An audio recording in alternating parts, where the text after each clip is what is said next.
ultimate fishing authority in the Northeast, the Fisherman magazine. No guessing, just catching. New Explore Series fish finders keep you locked on fish with unbeatable clarity, best-in-class imaging options, and a stunning ultra-bright HD screen. There's more to explore, only with Humminbird. It's Thursday, March 6, 2025. We're about a week into the 2025 Outback Striper season here in the Garden State. And surprisingly, to me anyway, we've got some pretty darn good reports from local rivers, creeks, estuaries in the backwaters. I'm Jim Hutchinson with the New Jersey, Delaware Bay edition of the Fisherman magazine, back at my desk this week after a full week in Atlantic City at the boat show. And yes, it's cold and flu season. First slot of the year that I saw on Saturday morning. It came from a text from Frank at Gabriel Tackle. John Mayfield had a 30-incher that he caught in the Kettle Creek at 5 a.m. Checked it in with Gabriel Tackle. Yes, it's legal in 2025 to retain a striped bass from 28 to 31 inches. Stripers over 31 inches, of course, have to be safely released. Now, I would go back to remind you the reason for that 2023 micro slot of 28 to 31. It was a change that was implemented to protect the 2015 year class, which was thought to be better, more robust year class that was entering the 32, 33-inch range. Now, keep in mind where we are with management at this point. On this chart on the screen, A represents the celebration in 1995 when striped bass was considered rebuilt, a conservation success story, just over 200 million pounds of spawning stock biomass. B, on that same chart here, that represents the latest rebuild target of 247 million pounds of spawning stock biomass. Now, if you look at the other one on the far right, it's the C on the chart. That is where we are today, which is roughly where we were back in 1995. Now, the reason for the December debate that we just had on striped bass and why the Atlantic States Marine Fisheries Commission is discussing this throughout the year is that red line around 2019. You see, that's a good recruitment class. At least it's better than the rest. So based on the technical committee forecasts, ASMFC was predicting that this is going to be a good season for striped bass because that 2019 number, those fish that were born in those years, that is moving into the slot of 28 to 31 inches. So the ASMFC was thinking, you guys are going to have a really good season in 2025, and there are going to be a lot of 28 to 31 inch fish caught, and that may take you off the rebuilding track. We shall see. That's going to be a discussion, like I said, by the ASMFC, and I bring that up because it is still legal for you to keep a 28 to 31 inch striper, but the ASMFC thinks we're going to have a good season. And I thought week one would be super slow because it was a very cold winter. But that's not necessarily the case. Now, I heard from Mario Teixeira Saturday morning as well. He was out after midnight on Saturday. That was the opening day, right? So after midnight, all this stuff talking about bloodworms on sunny sod banks. Well, he was out at midnight casting paddle tails, plastics from his kayak somewhere up the Raritan River. And I don't know, but that looks more like an overslot that Mario released right there. Again, that was up north in the upper stretches of the Raritan, apparently. But I also heard from Jim Ruff, who was even farther north on Saturday, Hackensack in the Meadowlands area where bass were active, and he said hitting NLBNs and small plugs. I also spoke to Dennis at Hook House in Toms River this week. The Toms River, of course, is one of the great locations to go for that early season striper fishery. He was talking to Big John from the Reel Seat, who saw a bass. John only throws artificial, so he was catching a few. Some other folks were catching them. But John saw a striper rise on a topwater popper over the weekend as well. So that's a really good sign, too, if you want to get out there and throw some of those Yozuri 3D inshores, the poppers, or maybe you have some of the Tsunami Title Pros that we gave out during the show season last year. So, yes, Striped bass are taking artificial, small Rapala X-Wrap, soft plastics, and the like. Now, if you think about it, after January and February were off limits for targeting stripers out back, now that the season is underway, it's apparent that the winter over striped bass are hungry. Mullica, Great Egg, Tuckahoe, yes, slowly but surely on down along the Raritan Bay shore as well. I'd heard Woodland Beach was producing a few stripers on the opposite side, on the Delaware side of the Delaware. Meanwhile, Higbee's in Fortescue on Monday reported that Newport's Billy Lowe caught and released a 24-incher from Fortescue Beach on bloodworm. Now, I think back on the 2024 season, there were 28 to 31-inch slots caught from day one on the beach at Fortescue Beach. And based on the limited catch so far, maybe we're seeing that within a couple of weeks. We just need a little bit of sun, a little bit more warmth. Greenhorn Outdoors in Pennsville said it appears the stripers are moving upriver. And yes, they're whacking at bloodworms. So again, as I mentioned, I believe we just need more sun for this striped bass fishery. Winter flounder, too, from locations on the Shark River, upper stretches of Barnegat Bay, even down into lower Barnegat Bay behind LBI as well. Sunny days and warming waters. It's all trending upwards from here. Now, a lot of the folks that I spoke with in Atlantic City last week for that Atlantic City Boat Show was tremendous. I appreciated talking to so many people. But folks were asking about fluke and sea bass start dates. Well, I'm pretty sure summer flounder stays exactly the same. I don't think anything can change on that. 3 at 18, May 4th to September 25th. You get that special allowance down on the Delaware Bay from the New Jersey side and also Island Beach State Park. I expect black sea bass to remain the same as well because based on last year's regulations, the start date this year would be on a Saturday. I'm not sure. But I do know that cobia, that's the one regulatory change that we are waiting to get finalized from the state of New Jersey. And I hope to get confirmation on that tonight, Thursday, March 6th in Manahawkin. That's a New Jersey Marine Fisheries Council meeting. They meet Thursday, March 6th. The first March meeting of every year is expected to be the big meeting where all the folks gather and express their interest in one of the options for summer flounder, black sea bass, or porgy. I don't think it's happening this year as far as any proposals for options, but this is why they scheduled this meeting at 133 Stafford Avenue in Manahawkin. That's the Stafford Township Firehouse. That meeting starts at 5 p.m. Again, I will be there, and weather and health permitting, I'm just about shaken with this Atlantic City Boat Show cold. So anything that I find out this week, I'll report to you in next week's video fishing forecast. So yeah, we're back in the saddle for striped bass at the Garden State and winter flounder, and we're waiting for everything to really heat up in April. And then the countdown to fluke season in the Garden State here in New Jersey, the countdown to May 4th. May 4th, may the 4th be with you. Jenny Ackerman, she packed them in at her fluke seminar at the Atlantic City Convention Center over the weekend. A lot of folks ask for streaming versions of these seminars. That's the benefit of going to these shows. The next one is next week, the Saltwater Fishing Expo, all the seminars that are going on. So that's the benefit of going to the show. But Jenny has been archiving some of her seminars for future viewing. In fact, she had done that for her surf fluke seminar at Surf Day in Lincroft. That's going to premiere on Sunday, this coming Sunday. For more on that, here's our open boat maven to tell you all about it. Hey everyone, Jenny here. I am losing my voice a little bit, but that's because I just did a ton of seminars this weekend, and this week's open boat was the seminar I recorded for you guys on beach fluking. Now it's the winter time.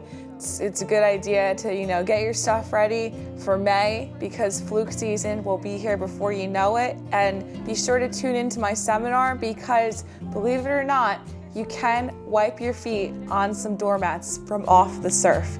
So stay tuned. That full seminar will air this Sunday at 6 p.m. It's going to be a premiere. So if you're scrolling through your YouTubes, you should see it pop up. So be sure to click the bell to notify you when it's live. And I'll catch you guys on next week's Open Boat. Cabin Fever sale is back. March 14th and 15th in the shop here, and online March 16th through 18th. Huge savings, huge selection, phenomenal seminars. You don't want to miss it. For more than 20 years, anglers everywhere have come to know one thing, that nothing says no to fish bites.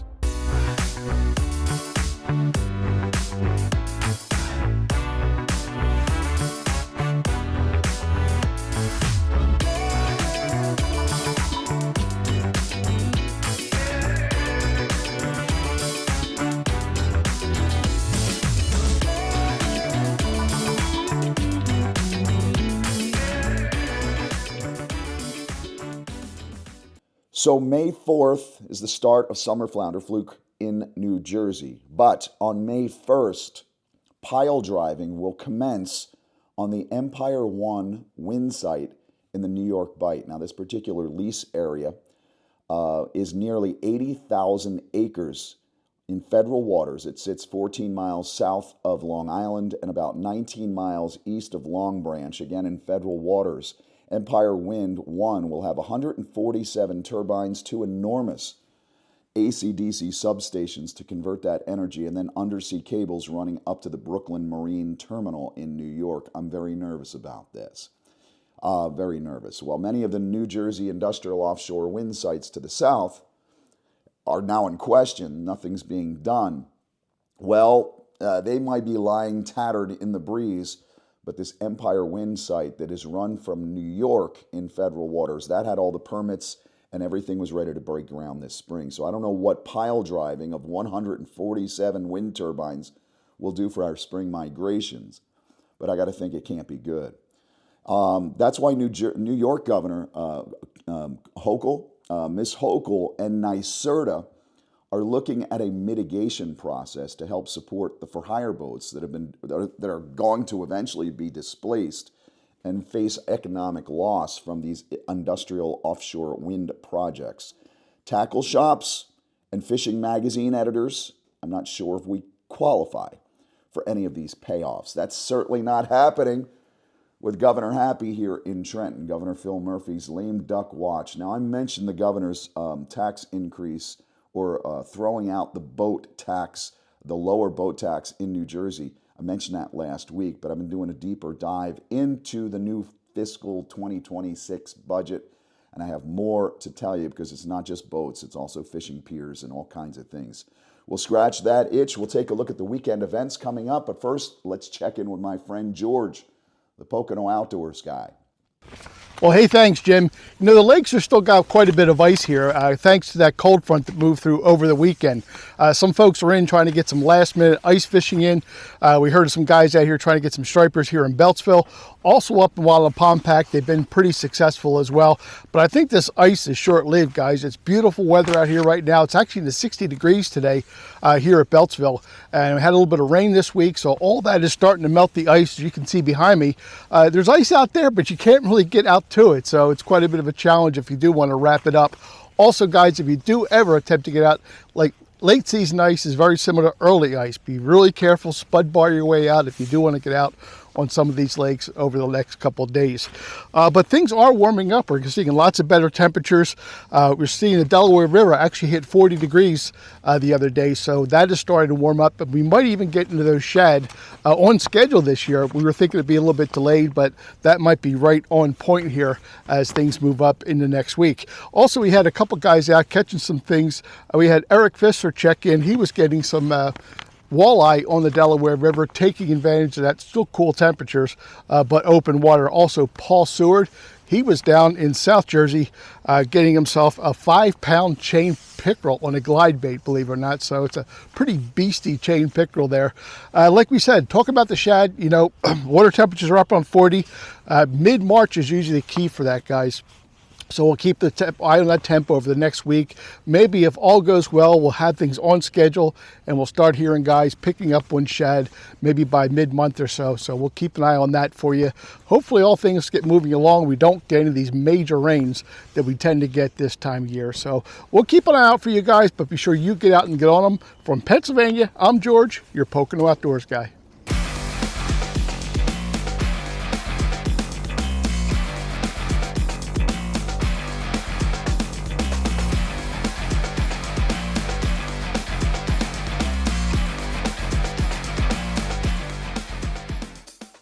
the famed waters of Panama awaits a fishing experience like no other. Tropic Star Lodge welcomes anglers to get in on world-famous fishing action. Plan your perfect trip today. Tropic Star Lodge, the ultimate in fishing adventures for more than 60 years. The March edition of the Fisherman magazine is out. That's Derek Fredrickson on the cover there with a healthy striper from upriver on the Delaware 2024 season. In that magazine, turn to the table of contents because it just came out last week. We were actually late bringing it down to Atlantic City, but most of you at the Atlantic City show got a copy of this. You've got a fly casting and back bay striper piece by Captain Brett Taylor. He's a captain out of Barnegat. Former Monmouth University professor John Tiedemann takes a deep dive into the surf zone. Our Pocono Outdoors guy we just heard from, he's got an article on Delaware River shad fishing with myself and Nick Konicheski with Captain Tim Keebler last year. Highmar Striper Club surfcaster Nicholas Simioli gears up for the 25 surf season. And finally, Jenny from the block is back with a historical look at her hometown of Point Pleasant Beach. Of course, you'll also find our calendar of events on page 12. But I'm going to fix a typo right now. The Red Raider Fishing Flea Market in Ocean City. That's not Saturday, March 8th. That's Saturday, March 15th. What you do have this weekend, however, you have the New Kingwood Fishing Flea Market in Frenchtown. That's on Sunday the 9th. And the Atlantic City Saltwater Anglers Fishing Club event also on Sunday, March 9th. That's at the Elks Lodge on Summers Point Road in Egg Harbor Township. Now, the Fisherman magazine will have a table out in Frenchtown and at least 40 sets of pliers. That means 40 new and renewing subscribers to the Fisherman magazine out there at the Kingwood Fishing Flea Market on Sunday will get a set of Danko pliers. Hurry in there. You don't want to miss that. Of course, don't forget, next Friday, Saturday, and Sunday, that's the Saltwater Fishing Expo in Edison, where we plan on bringing 500 sets of Danko pliers. And we're going to run out there, too, because these shows this season have been tremendous. The response has been terrific. You want to get those pliers. You want to come out and subscribe, new or renewing. Renew your subscription. Kingswood on Sunday, the Saltwater Expo next weekend. We'll tell you more about that next week. But just remember, we don't charge you a tax either when you're getting us at the show. Which brings me to this final segment of the week. This is a little more clarity on Governor Phil Murphy's fiscal year 2026 budget. Now, I spoke to Melissa Danko from the Marine Trades Association of New Jersey while I was at the Atlantic City Boat Show over the weekend. In his latest budget address, the governor has proposed repealing the boat sales tax cap at $20,000 and the reduction. Last time this was attempted was back in 2020. It failed, okay, trying to raise taxes on boat buyers. Essentially, many other coastal states, next door actually, have lower tax rates on boat purchases, which keeps folks buying boats there and registering their boats there and keeping their boats there throughout the season and spending all their money there. Now, to keep boats and boaters in the Garden State, a bipartisan cap and reduction was originally passed in 2015. It's led to a socioeconomic uptick in the boating and fishing industry over the past 9 years. Now, this administration, Mr. Murphy, believes that repealing that tax cap will generate more revenue for the state. Unfortunately, the Marine Trades Association of New Jersey believes that position does not take into account that if the boat sales tax cap and reduction is repealed, less boats will be sold and registered in the state of New Jersey. Those boats will be purchased and docked in other states with more competitive tax rates. New Jersey is surrounded by these types of states, and it's very easy for somebody to say, I'm going to go buy my boat in Delaware or Maryland because I pay a lower rate. Registration isn't that difficult. It's really not a good idea. When the vessel is purchased, registered, and kept in New Jersey, it is outfitted, it is upgraded, it's maintained in New Jersey by New Jersey businesses with employees who live in New Jersey. So we're going to be paying real close attention to that because that's really going to be a socioeconomic impact on boaters in the Garden State, and I know the Marine Trades Association is working very closely on that. But I also found out over the weekend that's not all.